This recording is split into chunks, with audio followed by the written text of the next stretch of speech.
Muito bem, galera. Hoje nós vamos conversar um pouquinho, basicamente, sobre taxa de juros, inflação e dólar. O que faz com que o dólar suba ou caia? O que produz esse tipo de movimentação dentro da moeda americana aqui no Brasil? E esse é um tema dificílimo, mas ao mesmo tempo eu vou tentar traduzir isso de uma maneira bem simples, objetiva e clara para você. Vamos lá?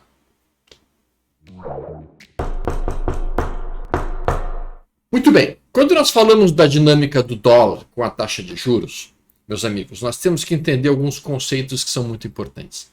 Bom, primeiramente apresentando, meu nome é Alexandre Volvax, também conhecido como Stop no Mercado, opero no mercado financeiro desde 1998.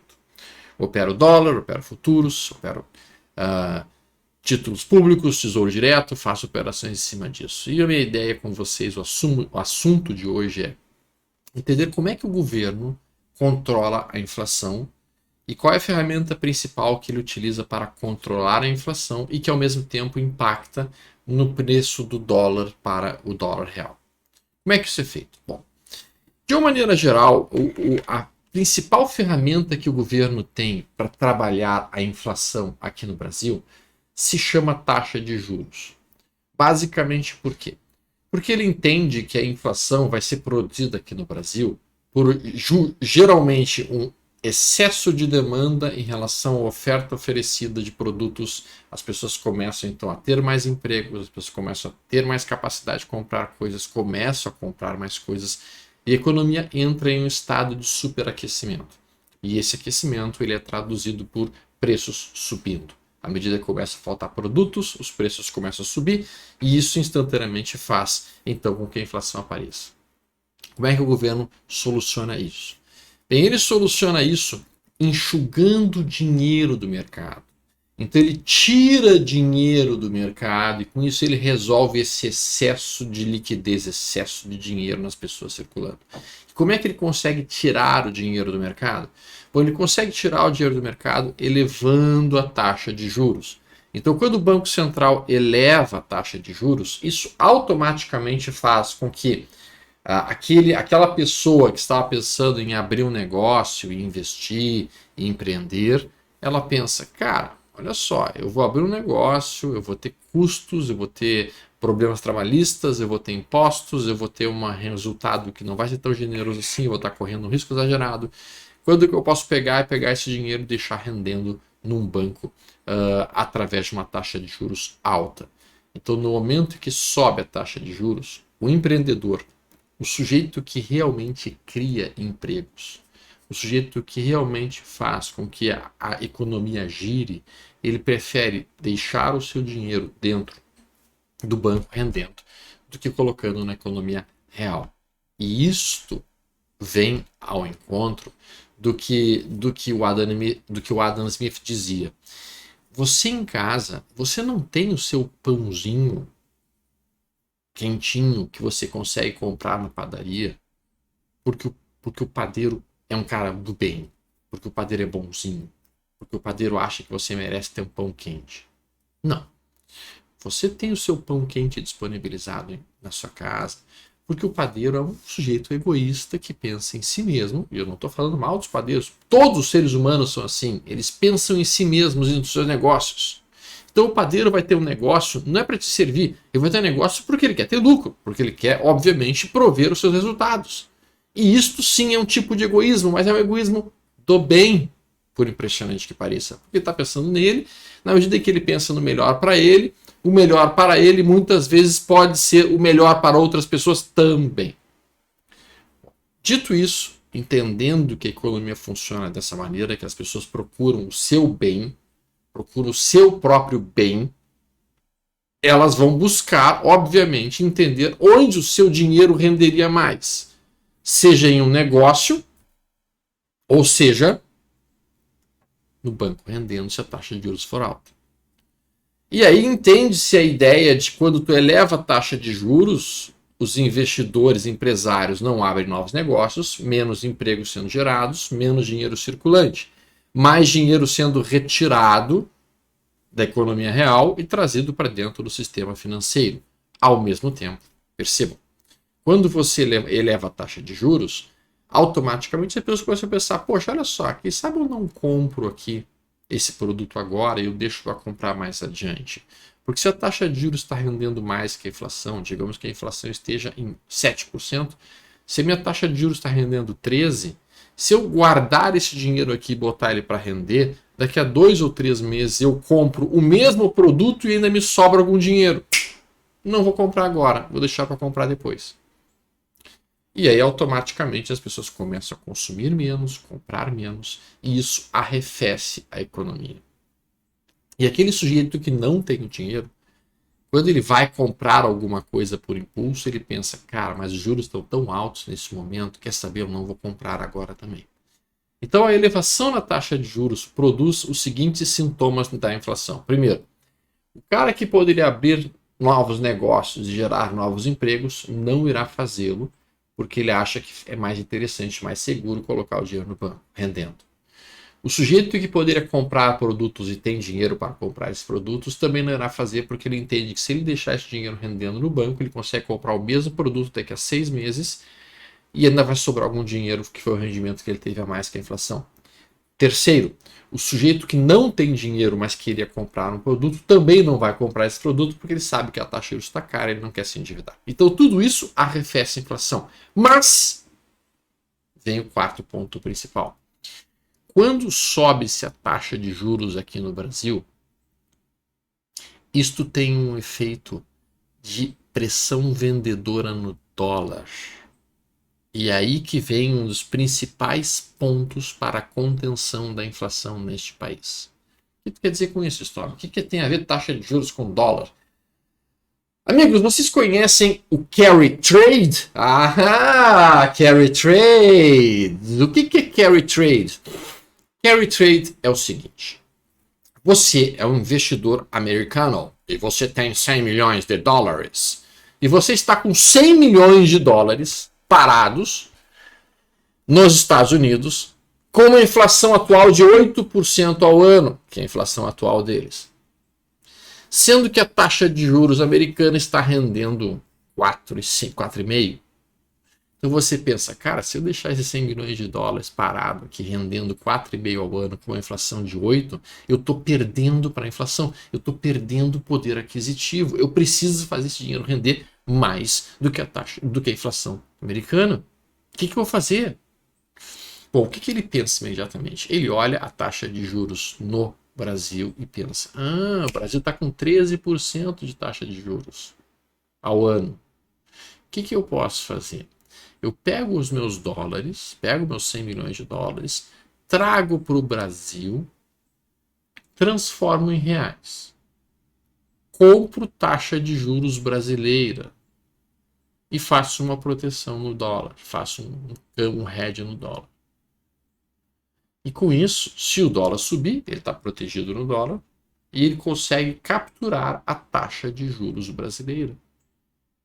Quando ele traz esses 100 milhões de dólares do exterior para o Brasil, para comprar reais, ele está trazendo dólares para a economia e isso significa pressão de venda no dólar. E isso é o famoso carry trade. É óbvio que a proteção no câmbio que ele precisa fazer tem um certo custo. Então o carry trade ele vai começar a ser extremamente atraente, ele vai ser extremamente importante à medida em que a diferença entre a taxa de juros brasileira for maior do que, vamos lá, 6,5% a 7% de distância para a taxa de juros americana. Neste cenário, começa a valer a pena, por quê? Porque aí o investidor estrangeiro pode trazer os seus dólares para cá, tomar juros brasileiros e, ao mesmo tempo, proteger o seu câmbio fazendo hedge cambial. E isto pressiona dólar para baixo. E aí vocês começam a entender por que a elevação na taxa de juros produz uma contenção da inflação muito forte aqui no Brasil, porque grande parte da inflação no Brasil advém do câmbio, do preço do dólar. Porque muitos dos nossos produtos acabam tendo seus valores atrelados ao dólar, seja porque a matéria-prima vem de lá, ou seja porque o produto manufaturado vem de lá, e o nosso país sofre há mais de 25 anos um processo de desindustrialização em que as coisas não são feitas aqui, infelizmente, nós estamos nos tornando cada vez menos um país industrial e cada vez mais um país de commodities, um país agrícola. Bom, quando a gente fala sobre isso, a gente entende isso então que ao elevar a taxa de juros, nós pressionamos o dólar para baixo, e pressionando o dólar para baixo, a gente consegue reduzir nossa inflação. Esse foi um dos efeitos observados quando nós, antes que os outros bancos centrais do mundo, elevamos a nossa taxa de juros. A gente imediatamente atraiu investidores estrangeiros para cá. E isso fez com que o dólar caísse lá dos R$ 6. Lembra que o dólar estava em R$ 6? Então o dólar caiu lá dos R$ 6 e veio caindo para 5,15, chegou até 4,90 e agora está estável entre 5,15 e 5,20. O que significa que, enquanto nós mantivermos nossa taxa de juros mais alta, acima de 12 ou 13, existirá uma pressão vendedora no dólar. Desde que um investidor estrangeiro acredite que nós teremos como pagar esses juros que nós estamos oferecendo. Se o investidor estrangeiro começar a achar que, cara, eles estão oferecendo 13% ao ano, mas eles não têm como pagar porque eles estão desobedecendo regras, porque eles estão rompendo fiscais, porque eles estão sem dinheiro, imediatamente vai acontecer uma saída de dólares do país e uma pressão compradora dentro do dólar. Então, quando a gente observa a dinâmica da economia e a dinâmica dos ciclos, quando o governo percebe que a inflação está muito alta, o Banco Central sobe a taxa de juros, enxugando a liquidez no mercado, atraindo dólares do exterior para cá e ao mesmo tempo caindo o dólar. E é por isso que o dólar baixo é importante para o Brasil. Não é pelo fato, vamos lá, não é pelo fato de eu quero ir para Miami, eu quero ir para Disney. Não, não é por isso. Só que esta taxa de juros alta, que mantém o nosso dólar baixo, ou relativamente baixo, não dá para dizer que 5 é baixo, mas se a gente fosse comparar a economia brasileira com a economia americana, vocês acham que a economia americana é apenas 5 vezes maior que a economia brasileira? Porque, em última análise, a diferença entre real para dólar, a diferença do valor do real para o valor do dólar, deveria refletir a diferença da economia brasileira em relação à economia americana. E é natural, é óbvio que a economia americana é muito maior do que 5 vezes a economia brasileira. Mas por que o dólar está cotado apenas em 5? Bom, basicamente porque nós temos essa diferença no carry trade. Só que este mesmo carry trade, essa mesma conduta de manter a taxa de juros alta aqui no Brasil, ela impede o crescimento da economia real brasileira. É triste dizer isso, mas ela impede no longo prazo. Porque as pessoas acabam investindo em menos negócios, preferem deixar o dinheiro no banco rendendo, porque literalmente isso é mais favorável para elas. Lembra-se daquela ideia que eu falei, um egoísmo do bem? Sim, um egoísmo do bem. Nesse cenário, leio muito sobre a Ayn Rand, é muito interessante ler os livros dela, e ela fala bastante muito sobre isso, sobre o egoísmo racional. O egoísmo que é um egoísmo benéfico para a economia e até mesmo para as pessoas, de maneira geral. Mas vamos voltar aqui para o ponto que eu estava falando. Nesta situação, essa política de manter a taxa de juros alta, ela produz menos empregos para o país. Então, se nós quisermos realmente ter um país que cresça, que tenha um PIB crescendo, nós precisamos taxa de juros baixas, taxas de juros menores. Só que taxa de juros menores significa o que automaticamente? Taxa de juros menores significa menos carry trade e dólar mais caro. Dólar subindo. Dólar subindo remete à inflação. Então a gente tem uma sinuca de bico em que a gente tem que dosar exatamente a nossa taxa de juros com muita precisão para não deixar a nossa inflação explodir muito pela elevação do dólar e ao mesmo tempo para conseguir manter algum tipo de crescimento que consiga um emprego para a nossa população. Bom, dito tudo isso, por que me importa eu, Stormer, ou eu, investidor, saber para que lado vai a taxa de juros? No momento que a gente olha uma taxa de juros com a perspectiva de recuo para os próximos meses, e é o que nós temos, uma perspectiva de recuo para a taxa de juros nos próximos meses, ela está em 13, provavelmente que ela chegue em torno de 8, talvez 9, lá para o final do ano que vem, talvez mais adiante, talvez metade de 2024, por aí. Nós entendemos que isso trará uma certa pressão compradora no dólar, sim, porque o carry trade vai começar a ficar cada vez menos atraente, e ao mesmo tempo começamos a entender que os tesouros pré-fixados passariam a se tornar interessantes para o nosso mercado. Entenderam como funciona a dinâmica? Na hora que a gente pensa que as taxas de juros vão subir, é porque o governo está entendendo que a inflação vai subir e ele quer então conter esse cenário. Bom, então taxa de juros subindo, nós vamos trabalhar com IPCA mais alguma coisa e vamos pensar em operar menos comprado em dólar. Taxa de juros com projeção altista para os próximos meses, nós pensamos nisso. Taxa de juros com projeção baixista para os próximos meses é justamente o inverso. E com isso, o Banco Central ele vai dosando a velocidade de crescimento que o país vai ter e, ao mesmo tempo, dosando a inflação que ele acaba aceitando, sempre com uma meta de inflação. A meta de inflação está em torno de 3,5%, é óbvio que não vai ser atingida esse ano, né? E nem tão pouco no ano que vem, que ela cairia, inclusive, para 13,25%. Bom, é possível que a gente consiga atingir esses níveis daqui a algum tempo? Se a gente conseguir mantendo um fiscal aceito, um fiscal ok, é possível. E a gente poderia mirar, então, nesse tipo de inflação, nesse tipo de meta de inflação. O ponto principal que nós, aqui investidores, precisamos entender muito bem é que como a gente tem a dinâmica do carry trade, junto com a taxa de juros e a dinâmica da taxa de juros com a inflação, a gente consegue, então, dimensionar onde que nós temos que estar pensando em aportar os nossos recursos, os nossos investimentos, nossos pequenos investimentos, para se proteger do maior inimigo que nós temos. Qual é o maior inimigo que você tem? O maior inimigo que eu tenho? O maior inimigo que toda a população brasileira tem é a inflação. Porque é a inflação que come, literalmente, o valor do seu dinheiro de comprar coisas, de prover as coisas que você precisa. Então, para nós, a gente tem que sim olhar sempre com muito medo de qualquer movimento que estimule a inflação no país. O que estimula a inflação no país? É um governo realmente rompendo tetos fiscais, que pode acontecer tanto com o Bolsonaro quanto com o Lula. Então a gente tem que exigir que ambos respeitem o teto fiscal, porque se eles não respeitarem, isso vai gerar inflação. É um governo que gaste mais do que arrecada, e a gente tem que sempre exigir que o governo gaste menos, cada vez menos, seja Bolsonaro, seja Lula, seja quem for, qualquer governo, nós, enquanto povo, devemos chegar para os nossos governantes e falar: gaste menos, gaste menos, gaste menos. Porque se ele não gastar menos, se ele continuar gastando a rodo, a inflação sobe. A inflação sobe.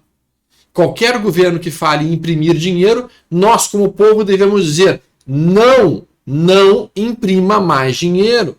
Se você imprimir mais dinheiro, você dispara a inflação. Então, são medidas que não podem ser adotadas por nenhum governo, seja Bolsonaro, seja Lula, seja quem for. Se você ouvir algum político falando em imprimir dinheiro, esse cara é um expansionista inflacionário.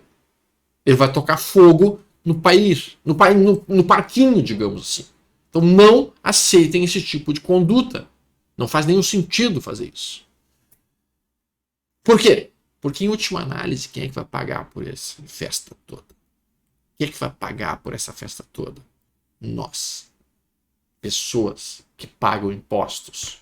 Ah, mas eu não pago imposto de renda. Tá, tu pode não pagar imposto de renda, mas você paga imposto nas mercadorias. Agora, com o ICMS tendo sido exonerado, isso diminuiu bastante. E por isso que a economia está girando um pouquinho melhor, porque houve uma redução no ICMS, o que foi uma coisa muito positiva, sim. Mas o meu ponto é, não podemos coadunar, não podemos estar juntos apoiando qualquer, estou falando se é Bolsonaro, Lula, qualquer governo que adote políticas inflacionárias é um governo que, para nós, é perigoso. É ruim. É ruim para o povo, porque a inflação é que aumenta a desigualdade social. A inflação é que literalmente faz grande parte dos problemas da população que não tem dinheiro para se defender da inflação. Se o cara tem dinheiro para se defender da inflação, ele compra o IPCA mais 7, IPCA mais 6 e está feliz. Muito feliz. Se o cara não tem como comprar esse IPCA mais alguma coisa, ele está ralado. Porque ele não vai conseguir se defender. O dinheiro dele vai cada vez render menos.